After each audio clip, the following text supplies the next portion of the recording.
안녕하세요. 건설 현장에서 잔뼈 굵은 여러분들을 위해 오늘은 정말 유익한 정보를 들고 왔습니다. 바로 예초기 설계 단가 산출에 대한 이야기인데요. 특히 6월에서 7월 공원이나 아파트 단지 정원에서 잡초 제거 작업이 한창인 이 시기에 예초기 작업 품셈을 정확히 알아두면 큰 도움이 되실 겁니다. 현장에서 일하면서 이거 대충 제곱미터당 얼마쯤 할까 궁금하셨던 분들 많으셨죠? 제가 하나하나 쌓다 보니 이제 머릿속에서 자동으로 계산이 되던데요. 여러분도 충분히 하실 수 있습니다. 인력으로 일일이 잡초를 뽑는 건 정말 힘들고 비효율적이죠. 그래서 보통은 배부식 예초기를 많이 사용합니다. 자, 그럼 본격적으로 예초의 의미부터 파헤쳐 볼까요? 예초란 무엇일까요? 쉽게 말해 잔디나 잡초 같은 식물들을 깎아서 정돈하는 작업을 예초라고 합니다. 예초는 정원을 깨끗하고 아름답게 유지하고 풀의 성장을 제어해서 식물이 건강하게 자라도록 돕는 중요한 작업이에요. 농경지에서는 잡초를 제거하고 작물이 잘 자라도록 관리하는 데 필수적이죠. 풀이 자라면 주기적으로 예초기로 깎아줘야 합니다. 단순히 풀을 깎는 것을 넘어 생태계의 균형을 유지하고 공간을 효율적으로 활용하는 데 기여하는 중요한 과정이라고 할 수 있습니다.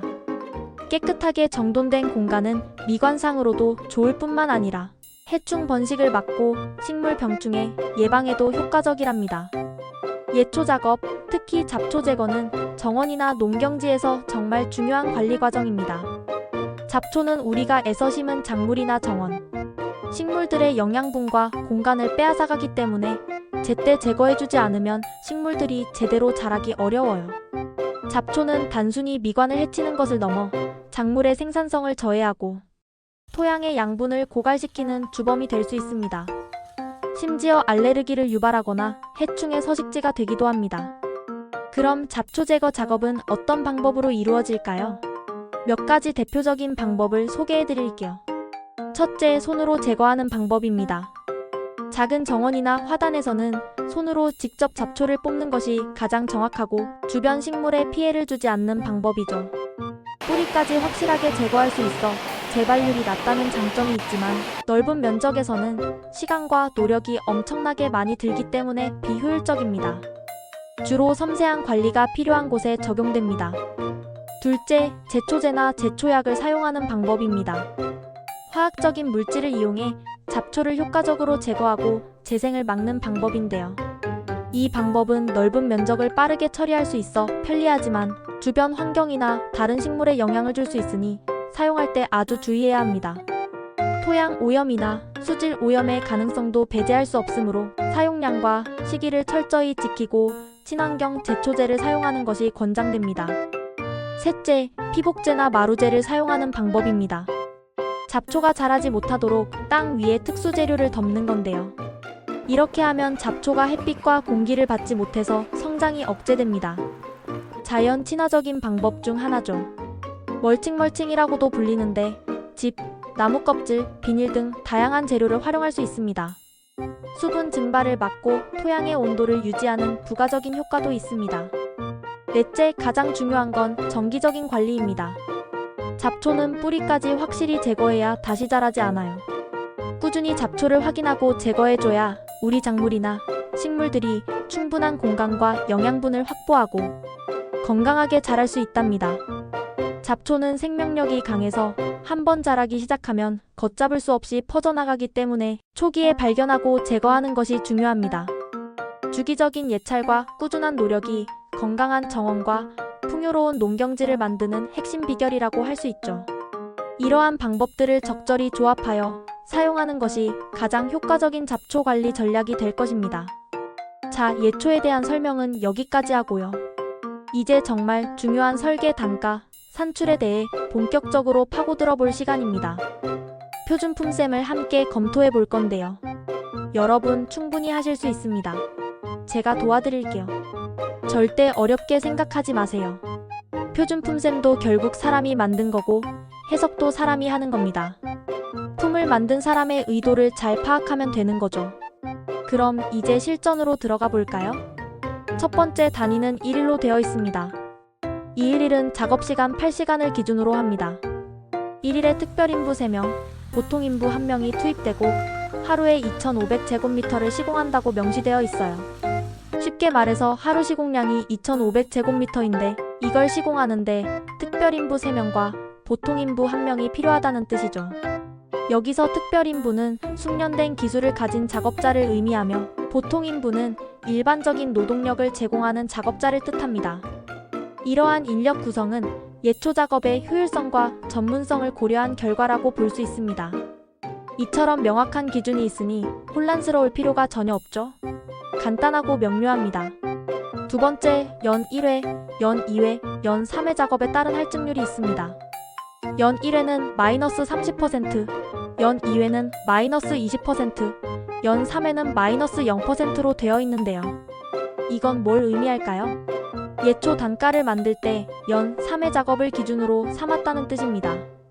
연간 작업 횟수가 줄어들수록 효율이 떨어지거나 단가가 높아지는 경향을 반영한 것이죠. 만약 1년에 1번이나 2번만 작업할 경우에는 시공량이 줄어들어야 하니까 마이너스 할증률이 붙는 거예요. 즉, 기준이 되는 연 3회 작업에 비해 투입되는 품이 더 많아진다는 의미로 해석할 수 있습니다. 한번 계산해 볼까요? 연 1회만 작업할 경우 원래 하루 시공량 2,500제곱미터에서 750제곱미터 2,500제곱미터의 30%를 빼면 1,750제곱미터가 됩니다.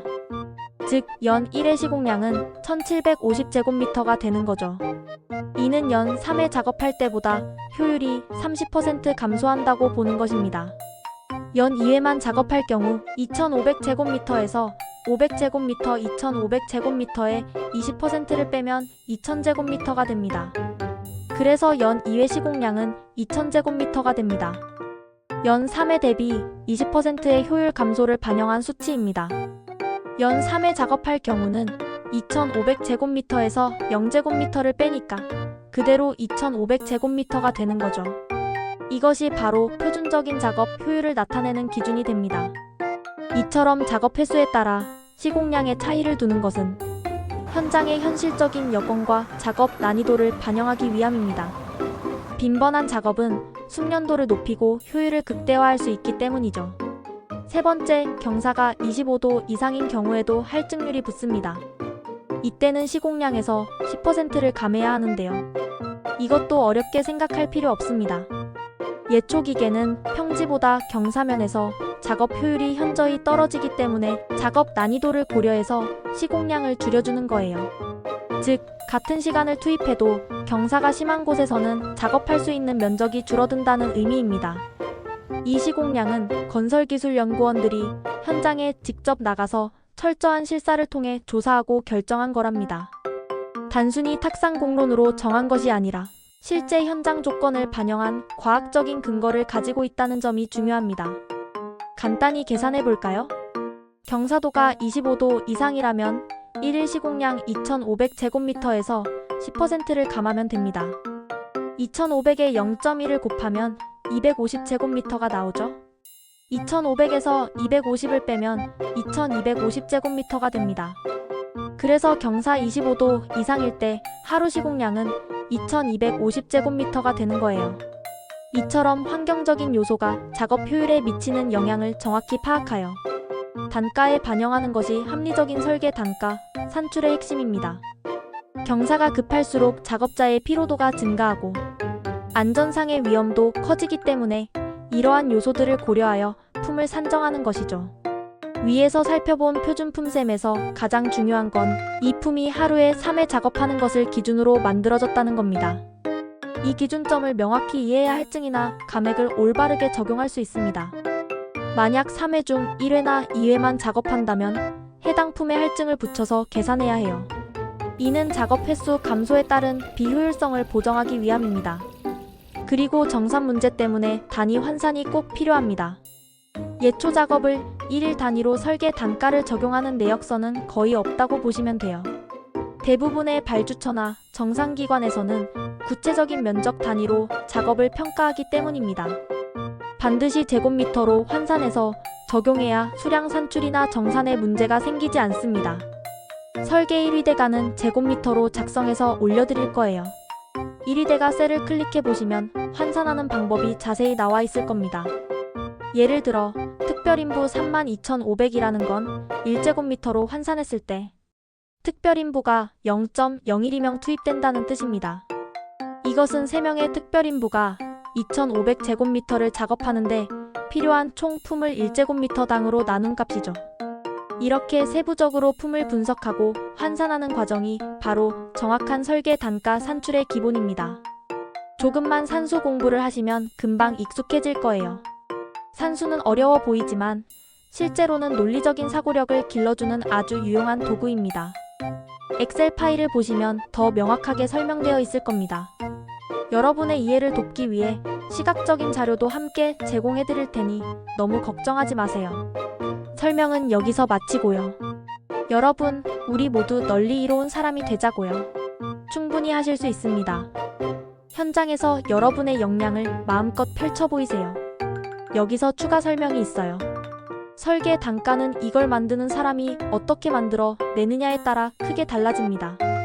현장마다 조건이 다르고 변수가 많기 때문에 단순히 정해진 품셈을 그대로 적용하는 것만이 능사는 아닙니다. 저는 만약 제가 설계한다면 현장 여건을 고려해서 연 1회 할증에 경사 할증까지 중복으로 적용해서 실질적으로 투입되는 비용을 반영한 설계 단가를 만들 것 같아요. 이것이 바로 합리적이고 현실적인 설계를 하는 진정한 기술자의 자세라고 생각합니다. 현장 상황을 면밀히 분석하고 발생 가능한 모든 변수를 고려하여 최적의 단가를 산출하는 것이 중요합니다. 자, 오늘 예초기 설계 단가 산출법에 대해 아주 자세히 알아봤는데요. 혹시 더 궁금한 사항이 있다면 언제든지 편하게 톡으로 연락주세요. 확인하는 대로 성심성의껏 답변해드리겠습니다. 여러분의 현장 업무에 실질적인 도움이 되기를 진심으로 바랍니다. 더 많은 콘텐츠를 보고 싶으시다면 건설기술자가 널리 이로운 기술자가 될 수 있도록 항상 노력하는 설담연구소 채널을 구독해주세요. 설담연구소는 여러분의 스마트한 건설 활동을 지원하기 위해 끊임없이 유용한 정보와 노하우를 공유하고 있습니다.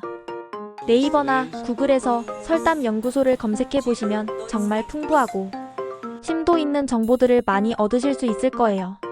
실무에 바로 적용할 수 있는 다양한 자료와 전문가의 통찰이 담겨 있으니 꼭 한번 확인해 보시길 강력히 추천합니다. 여러분의 성공적인 프로젝트를 항상 응원하겠습니다. 감사합니다.